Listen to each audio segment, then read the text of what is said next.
Who can free America? Only Trump. Only Trump. That's right. Thank you, Herr Trump. Ugh, friggin' masks. How ridiculous.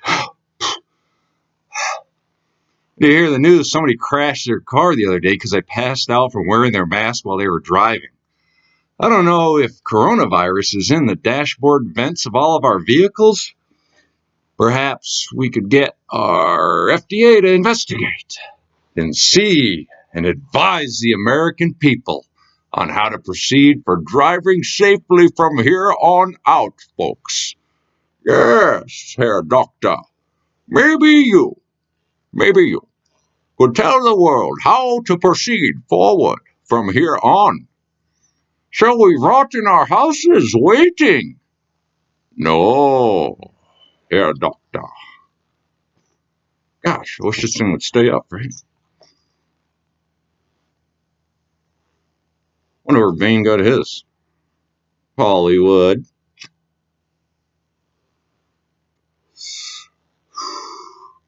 Wait a minute. The FDA advises that I should not smoke. It's bad for my health. It's going to make me ignorant, fat, lazy, stupid. I don't know. A million other things, I think. Is this dangerous? Is this considered a dangerous item? This could be a coronavirus danger. Warning. Do not use lighters during the coronavirus or near your beards. Let's see. How long has America been under the thumb of oppressors telling us what type of life would be best? Should you drink whiskey and smoke cigarettes? Oh, yes, yes, that's how the West was won. Pistols, whiskey.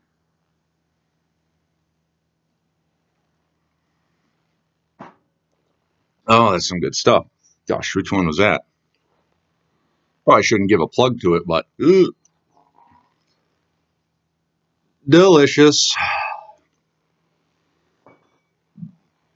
Well, like good Catholics, you got to wait till after 12 o'clock to drink. 1:30, but I'm a Protestant, I think. I don't even know. Not allowed to go to church anymore, right? Not that I went regularly anyway. Do think it's fairly interesting. Some of the research that's on a nice website, Swiss Propaganda Research. If you look that up, it's a lot of it's in German. There's actually a lot of great information on that website to ponder. It suggests that nobody step right in line with anybody else's paradigm. It seems to be a pretty common occurrence to hear a paradigm that is enjoyable and seems to solve the world's issues for you and make everything digestible and calming to the soul or enraging or figure out what the problems in your own personal life have come from, if you can latch on to some kind of popular or unpopular um, opinion or set of interpretations for sets of facts. Pretty amazing, sort of very interesting times that we live in, all this contradictory information that's like butting up against each other. You have things being proclaimed as this or that or the other thing, which are just opinions. It is just opinions. Facts. Who confirms these facts? Who confirmed the number of cases in these cases? Who? Who? I saw an interesting chart the other day that average amounts of certain sicknesses over the last 10 years and comparing the same sickness this year.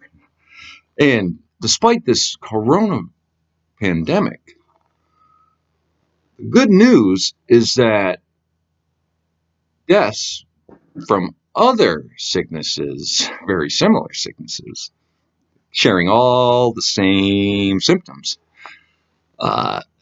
deaths from these other ones have plummeted. They're basically not even on the chart anymore. Yet our death counts from this event are through their roof. So it's interesting to note that nobody's really paying attention to the fact that somehow this year we were able to slash the death rate of other common sicknesses to practically zero. Maybe total numbers from a few years ago averaged out equal up to the numbers this year of cases of similar things.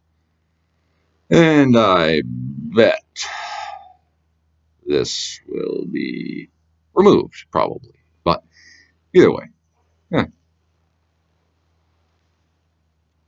I'm not saying it's correct. I'm not giving any medical advice to anybody either, or legal advice or anything like that. Just noticing a couple of things that might be goofy. Goofy, goofy, goofy. And I ain't talking about the Disney dog. So,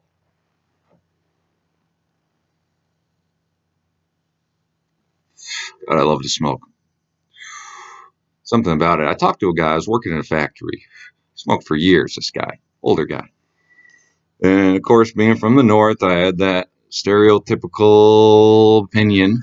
We're all kind of born into these geographic areas that usually harbor some sort of stereotypes in the natural paradigm that arises from the society that you interact with as a human being for your experience coming into your own psyche formation. But anyway, so this guy, he had an opinion on smoking because he quit and he stayed working at the same job, right? Dusty, dirty factory. Happened to have been employing illegal aliens, which is why I resigned from managing their pallet production facility in 2013. Yeah, quite a few years ago. After I was banging out this bank teller for a while, respectfully. I mean, no, not disrespectful, but we had a nice physical relationship for a short period of time. During that time, she divulged something to me that the company had a standing agreement with this bank that the teller worked at, that they would not ID any employee from that particular company. Leisure Craft, Flat Rock, North Carolina. They would not ID anybody that came in to cash their paychecks. And it's amazing how many Juan Herreras or whatever there were working at that factory. And how the owner and the management claimed to be Republican. Hmm. So anyway, I resigned my position from that company. But back to the story. So this guy quit smoking after years and years of being a smoker. And what he noticed is that his reaction to the metal dust and everything there was just astronomically more severe once he had quit smoking. That smoking actually sort of toughened his lungs up. What the? How does? Could this be true that it actually creates resiliency to dust particle and hay fever type stuff? I mean, this guy was convinced that all of the negative impacts of dust and hay fever and exposure to airborne particles was worse due to not smoking, which tobacco, Native American culture. Not sure if that's even the politically correct term. I'm pretty sure I prefer nations persons. So the nations persons introduced this to us, European invaders. Thank you very much. Long time smoker. So about 11. I'm carrying a pack with me since I was 13, I think. And it's part of spiritual cleansing. Same thing like sage.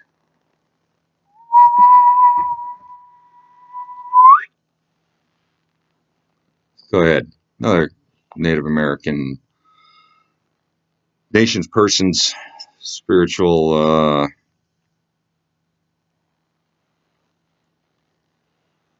kind of cleansing type deal. Smells good. I like sage. Sage is great. Wish it grew naturally around this area, but it's Midwest type deal here.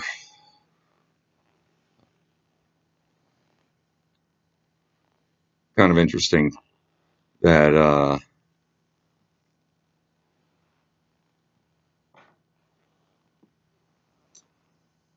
smoking might actually create resiliency for your lungs.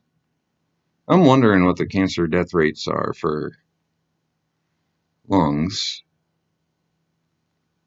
over time compared to this or that. Some interesting research that I looked into while I was studying a book. It's called the H bomb. It was written in 1954, I believe, and what it is a series of transcripts from public presentations at the time when they were thinking of developing the H bomb, which was about 100 times or 1,000 times more powerful than a regular nuclear weapon, um, utilizing tritium, radioactive isotope of hydrogen, as the accelerant. Uh, anyway, in the course of reading that book and some of the chemistry analysis that I did on it, I came to the conclusion that the scent spectrum, so what you can smell as a scent, like a floral scent, peach, raspberry, blueberry, whatever else, air freshener type deal that you can recognize with your nose. So that spectrum of molecule is actually the easiest non-natural radioactive molecules that you can radiate, make radioactive. And I found it interesting that the cancer rates exploded in this nation and in the world when we started utilizing aerosols and other air freshener techniques that release these scents, the smell. Anything that you can smell that's chemically produced, factory produced scents are the easiest irradiated molecules that maintain their radioactive natures until they're dispersed and they begin irradiating in as they just diffuse throughout the medium around us, and we breathe them in. They irradiate. The radiation creates some reactions in our biochemistry that are probably detrimental to our lungs. But anyway, if you go ahead and take a break from constantly interacting with the scent spectrum that's prevalent in our world, the commercial scent spectrums. And then you go to the supermarket, go to a big supermarket, and there's going to be an aisle with cleaning products, right? And all the scent spectrums, all the don't feel gross anymore type stuff. God, those pheromones would drive people nuts, I think. Uh, you walk down that thing, and it will be almost repulsive, the smell in the aisle. I did this, so I took a big break from interacting regularly with big chain stores and things like that. It's going through quite an interesting time back in 2014. But so you show up, go to the grocery store, walk through your fresh food aisle, nice smells, pizza, soups, whatever else, and then you go walk on over to that cleaning product aisle. Take a walk down there and a nice big inhale. See what it feels like. See what it does. One more little quick note. Nuclear, biological, chemical symptoms, if you've been exposed, are mucus production. Take a Mountain Dew, open it up, take a sip, see what happens.